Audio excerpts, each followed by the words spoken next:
त्या सर्वांना माहिती आहे की अजितदादा पवारसाहेबांचं अपघाती निधन झालं.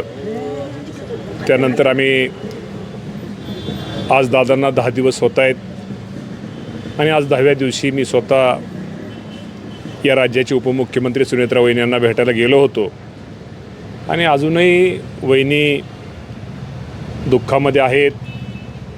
निश्चित प्रकारे आम्ही वहिनींना एकच सांगलं की आम्ही सगळे तुमच्याबरोबर आहोत. भविष्यामध्ये दादांच्या नंतर आपल्याकडून या राज्यातील जनतेच्या अपेक्षा आहेत आणि आपण सगळेजण एकत्र काम करूया.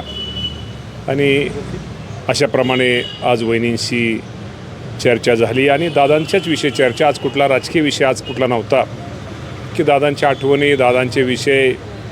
कारण का मी दादांच्या जवळ होतो हे वहिनींना पण त्या संपूर्ण पवार कुटुंबियांना माहिती आहे. त्यामुळे वहिनींची त्या निमित्तानं भेट घेतली.